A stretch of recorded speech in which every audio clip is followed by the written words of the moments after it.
Muy bien, Pablo, ¿qué tal? Un gusto verte. Voy a presentarte sin más. Pablo Cuevas Ubías, vicesecretario del Instituto de Estudios Humanísticos, va a disertar sobre Loa Burlesca en honor a San Ignacio 1689 en el traspaso de la gramática de la Universidad de Huesca al Colegio de los Jesuitas. Bienvenido, Pablo. Y agradezco al profesor José María Maestre y Ruth Gordillo la comprensión e indulgencia. Espero que mi aportación pueda compensarlo de alguna manera.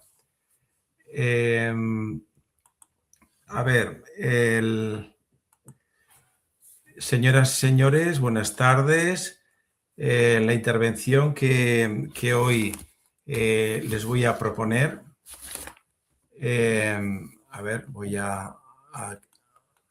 que hoy les voy a proponer, gira en torno a un momento muy concreto y a la vez decisivo en la historia de la Universidad de Huesca, el traspaso de la enseñanza de la gramática desde la Universidad de los Jesuitas en 1687 y la composición 2 años después por parte de el padre Simón Plaza, profesor de retórica y rector del Colegio de Huesca, de una loa burlesca en honor a San Ignacio escrita en aragonés.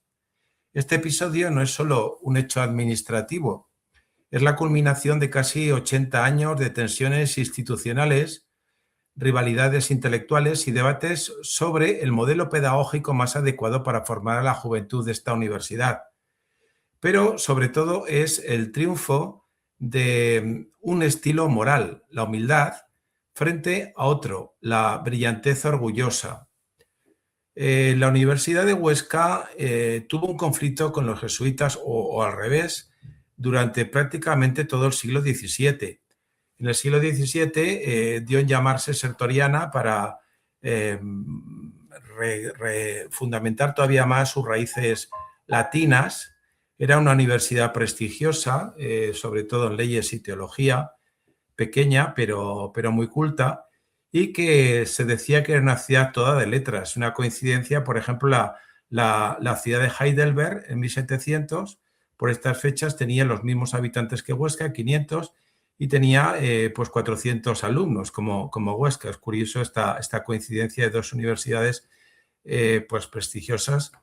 Desde 1605 los jesuitas se instalaron en la ciudad con una aspiración clara, asumir la enseñanza de la gramática, es decir, el control de la formación latina de base, porque esta era la clave para luego pasar a las facultades mayores.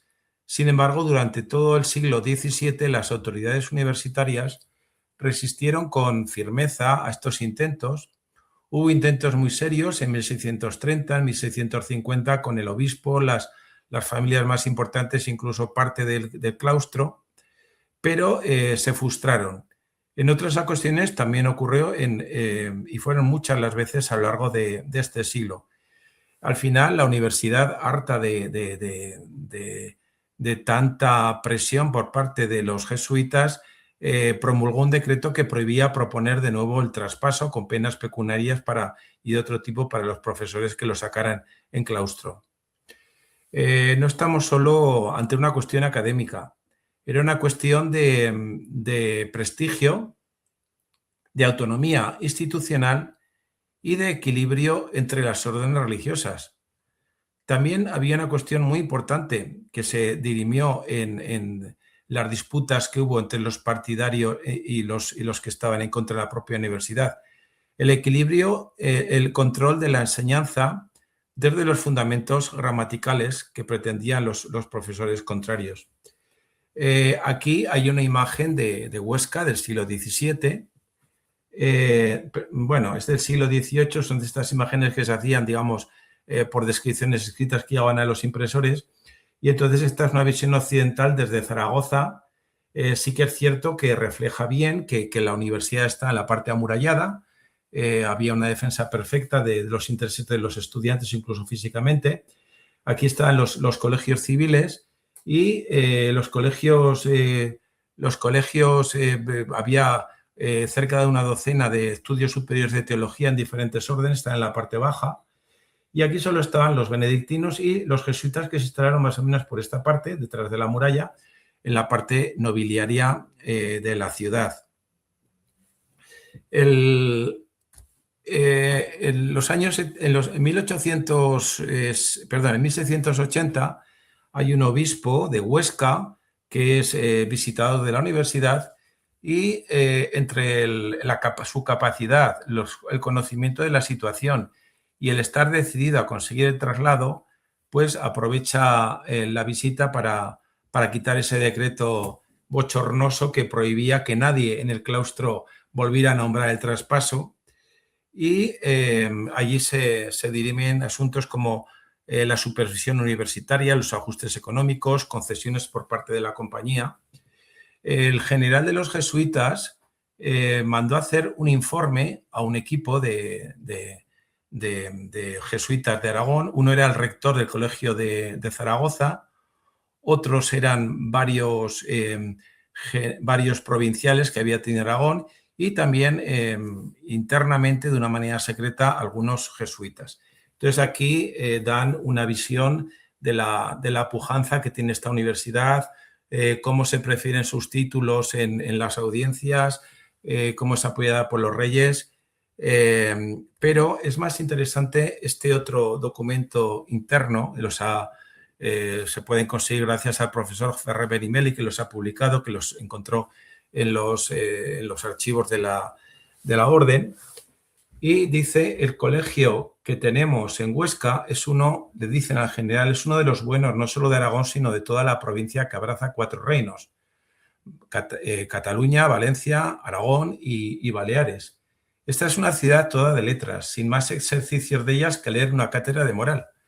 Las órdenes religiosas, pues todos tenían alguna prebenda o de vez en cuando daban alguna cátedra o iban los chicos a estudiar la gramática, pero los jesuitas ni tenían la gramática y ni siquiera una cátedra de moral que tenían, pues coincidía con cátedras superiores de filosofía y de teología y prácticamente la asistencia era nula. Como Dios nuestro Señor, entre otros ministerios, le dio el de enseñar las primeras letras a la juventud, a la compañía, deseó hacerle este servicio a su majestad y servir con él a esta ilustre ciudad de quien tanto se haya favorecido. Al rey Carlos II dio grandes privilegios a los colegios mayores y ya he dicho que en las Cortes de Valencia, por ejemplo, decía que ante cualquier vacante que hubiera en la audiencia, que se prefirieran a doctores de la Universidad de Huesca. Dice seguidamente, si bien reconoció siempre que no se podían dar alimentos competentes para 3 maestros por estar la universidad tan corta de rentas, pero nunca reparó en esto por hacer a Dios y a la ciudad este servicio. Es decir, aunque no podía ofrecer la ciudad mantener a estos tres catedráticos de latín, pero digamos que se obviaban este problema. Hicieron grandes esfuerzos por conseguir dichas escuelas y todos se frustraron. En estos últimos años, son los años 70 del siglo XVII, siendo rector del Colegio de Huesca el padre Raimundo Broca, con más facilidad que noticias de las dificultades grandes que había, lo intentaron intempestivamente y con gran fundamento, siendo así que ni pedían aulas, ni con qué disponerlas, ni hacían reparo de alimentos y casi a ciegas. Es decir, la impertinencia de este intento fue lo que provocó el decreto, que bueno, ya vale, no queremos hablar más de esto porque esto lo quieren conseguir a toda costa. El cambio se produjo en 1680. Como he dicho, el obispo lo intentó, el obispo Ramón Azlor, pero al final se frustró el asunto. Vino otro obispo, Pedro Gregorio, también orcense, también empeñado. Pero esto había ocurrido mucho a lo largo del siglo. Hubo un asunto clave aquí, que fue la figura del padre Simón Plaza. ¿Quién era este padre Simón Plaza? Procedía de una familia de Huesca. Su padre era una persona humilde, oficial de sastre. Su madre era de un pueblo, una villa importante, era Ayerbe, que está cerca de Huesca, a 30 kilómetros. Y pues fueron a una feria, porque su padre pasó una temporada allí trabajando como sastre durante la feria y allí nació él.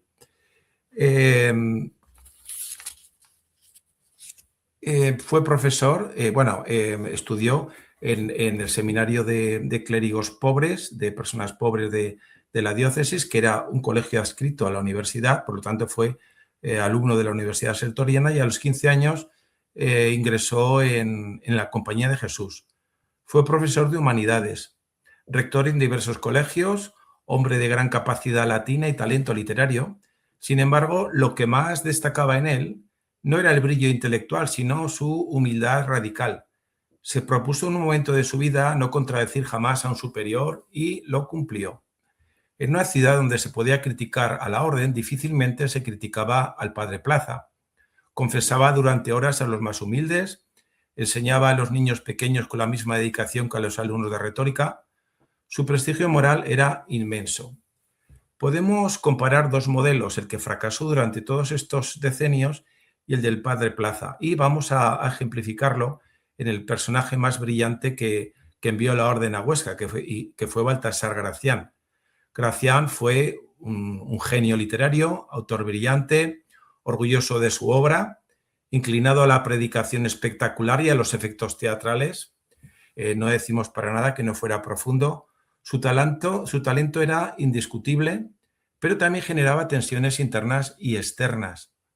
Plaza representa casi la antítesis, donde Gracián proyecta su brillo hacia afuera, Plaza lo oculta.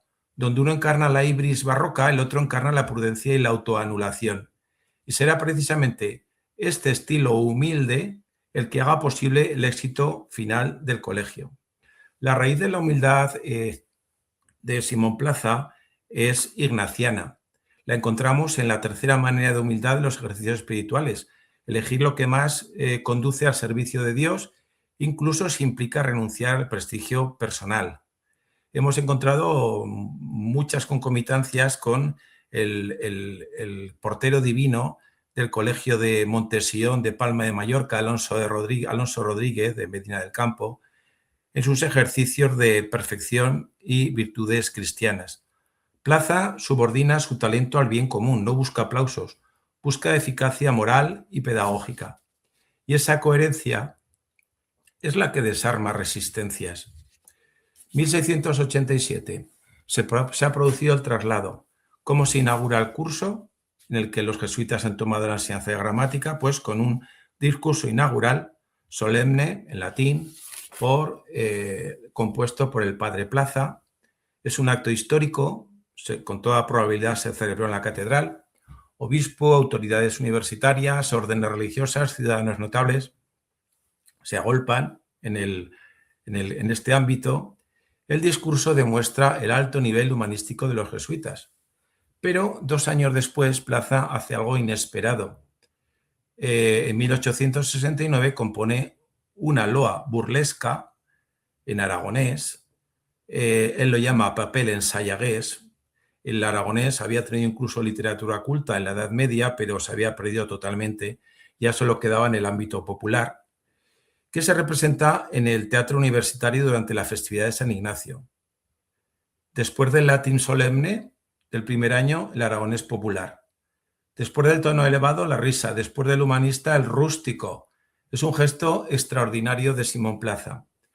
El valor lingüístico, yo creo que se puede comparar, habría que coger alguna referencia más peninsular, con lo que hace Joseph Acosta, el jesuita, publicado en 1590, Historia Natural y Moral de las Indias, donde habla que hay que respetar la cultura de los indígenas para acercarse a ellos en igualdad de condiciones y que realmente haga mella la predicación.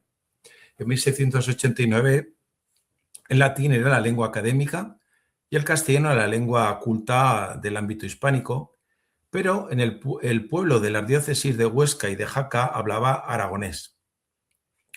Plaza escribe en esa lengua.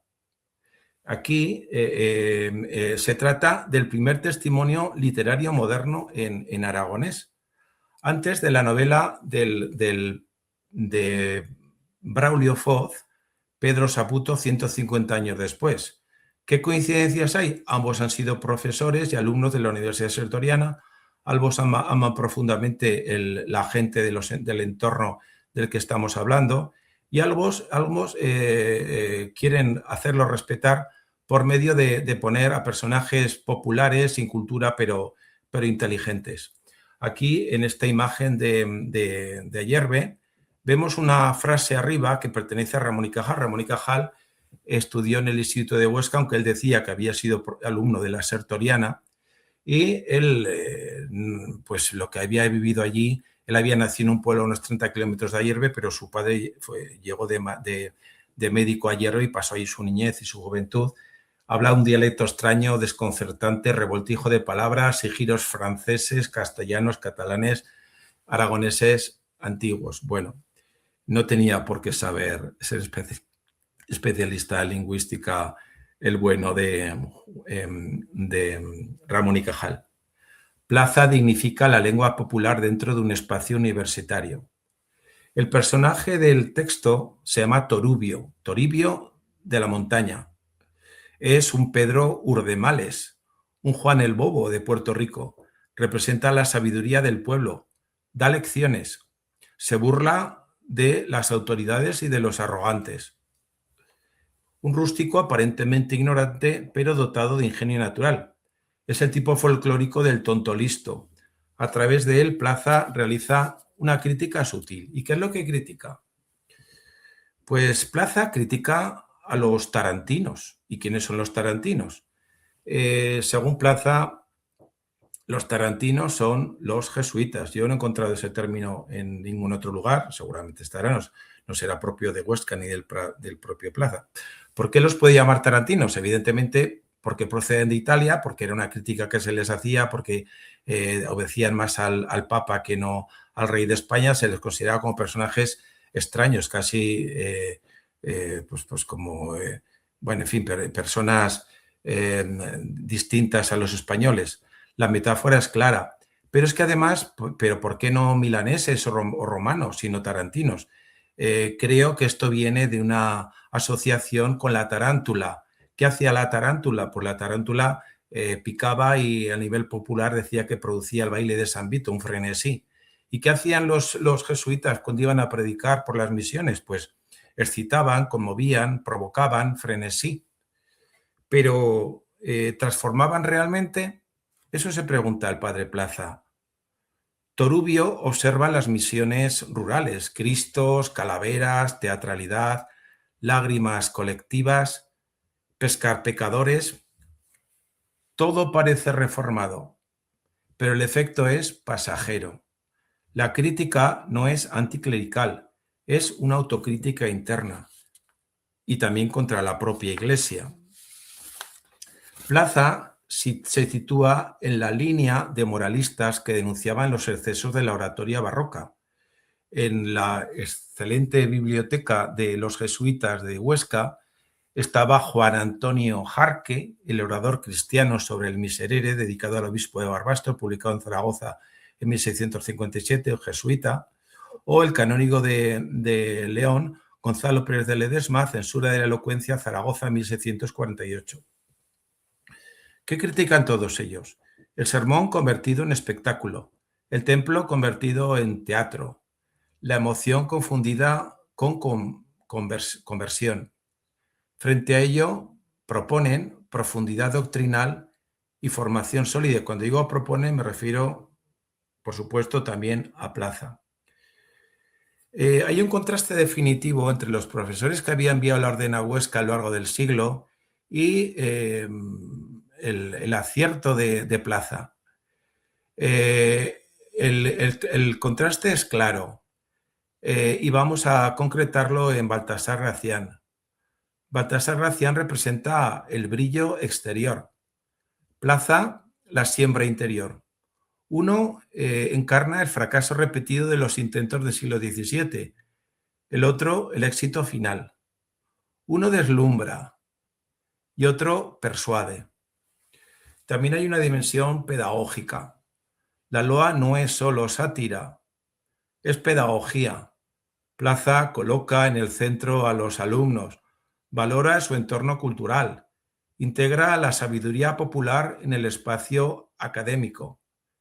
El humanismo no se impone desde arriba, dialoga con el pueblo, y eso fortalece al colegio frente al resto de órdenes. Seguidamente voy a poner el texto que compuso Plaza. La parte más importante la veremos toda, luego hay unas 20 coplas que también son interesantes porque tenía talento literario el padre Plaza. Yo he destacado en amarillo y en mayúscula cuando veo puntos de crítica sobre todo a los jesuitas, aunque también a las visitas pastorales del obispo de Jaca. Y entonces lo que voy a hacer es traducirlo al castellano. Ustedes lo pueden leer, seguir aquí en aragonés, que pues tiene su gracia, y yo haré una pequeña paráfrasis de los términos destacados para que se entienda mejor. Dice Torubio: a la fe que yo lo arreglaba, porque cuando tantos Crisóstomos de pacotilla muestran su labia en este púlpito, compitiendo por ver quién se luce más, alabando al requete santo Ignacio de los Tarantinos, ¿iba a quedarse callado Toribio el de la montaña sin meter su cucharada delante de gente tan crédula? Porque yo tengo mucho que contar de lo que de vez en cuando le predican los jesuitas a mi amo. El pueblo dice de los tarantinos que es como una invención su santo de ensueño. Como un pajarico se me representa la imagen que dan de él. Cuando vienen a hacer misión, sacan Cristos, exhiben cabezas de muertos, traen a las ánimas del otro mundo, hacen como si pescaran pecadores y muchas cosas de este tipo. Al final nos dejan hechos unos santos de repente, como si fuésemos unos Cristóbal o Pancomio. No queda enemigo, ni ladrón, ni amancebado. Allí ves a las mujeres desgreñándose, a los hombres golpeándose el pecho, a los mozos y mozas suspirando, llorando y lamentándose. Todo queda aparentemente arreglado. Como cuando los jurados del concejo se engalanan con sus capotes y polainas para lucirse, pues al final los tarantinos son gente espabilada, astuta y práctica. Hallándome yo cierto día mientras se preguntaba la doctrina cristiana, me preguntó uno de los tarantinos, el que tenía más barbas, si conocía las oraciones. Claro, respondí yo. Dixero. Sé una de San Miguel que es un gusto oírla. San Miguel, ata a los diablos con un cordel y asados en parrillas huelen a longanizas y morcillas. El tarantino, que comienza a reírse a más no poder, me replica: ¿pero cómo han de oler los diablos a longanizas y morcillas, Toribio? ¿Cómo? Le dije. ¿Y eso no lo sabe entender su señoría?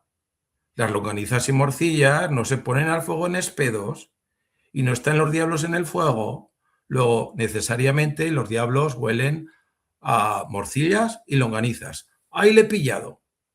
Pues todavía conozco otra aún más atrevida acerca de todos los ángeles, que dice de este modo: todos los ángeles van sin alpargatas, no les sale sangre, aunque vayan por las breñas. Los serafines van con botargas del teatro del arte, pero los querubines van sin adargas. ¿Qué le parece? Insigne, dijeron los dos tarantinos para preguntarme acto seguido que qué cosa era pecado mortal y venial. Si lo sabía, mejor que los demás. Atiéndanme y verán con cuántas comparaciones les diré que es pecado mortal y venial. El pecado venial es grano de ajo, el pecado mortal porrazo. El pecado venial es cabrito, el pecado mortal lobo. El pecado venial es rabadán, el pecado mortal mayoral. Pero, sobre todo lo dicho, escúchenme un centón de excelentes coplas. Bueno, dice, pero que un cura pariente de mi abuela, por una línea familiar, y tan docto, que se sabía de memoria el credo, y excelente cazador de tordos y perdices, compuso con motivo de la visita del señor obispo de Jaca, y yo aprendí al vuelo. Sobre una mula francesa cubierta de una gualdrapa, que el alcalde dice que es lino y el cura dice que es badana, lacayos por delante, criados por detrás, clérigos por todas partes, por dos costados, pajes por todas partes, el vicario de vicarios, el cura de las montañas, el que a todos antigua, en fin, el obispo de Jaca, vino a visitar nuestra iglesia, y al cura que la engalana entró un día en nuestro pueblo con mucha bulla y alboroto. Para que vean el ingenio que tenía este hombre, ya pasaba pasando el día, la gente está cansada y se le ocurre pues que un diablo, un danzante disfrazado de diablo da un salto, le da un golpetazo a una lámpara de aceite y se derrama el aceite por encima de los circunstantes y todos mohínos se van a la cama. En esto un diablo danzante dio un salto con tal puyanza que derribó sobre todos, llena de aceite, la llampeda. Quedamos a buenas noches y volviendo a nuestras casas, casi todos soleados nos chitamos en las camas. Esto diso y esto dice, devant de esta gente honrada, a gloria de San Ignacio Torubio, el de la montaña. Y les voy a comentar las conclusiones de este trabajo. El inicio de la nueva etapa universitaria. Plaza ofrece un díptico perfecto. En 1687, el latín solemne. En 1689, el aragonés burlesco. Une humanismo clásico y cultura popular. Une rigor doctrinal y humildad. Une institución y pueblo. El traspaso de la gramática no se logra por un golpe de autoridad del obispo, de una personalidad insigne, sino por una estrategia moral basada en la coherencia, la prudencia y la humildad. Quizá la historia cultural se sostiene más por los segundos que por los primeros. Y por eso el siglo XVII, Orcense tuvo en Gracián su genio brillante, pero tuvo en Simón Plaza su artífice silencioso. Muchas gracias por su paciencia.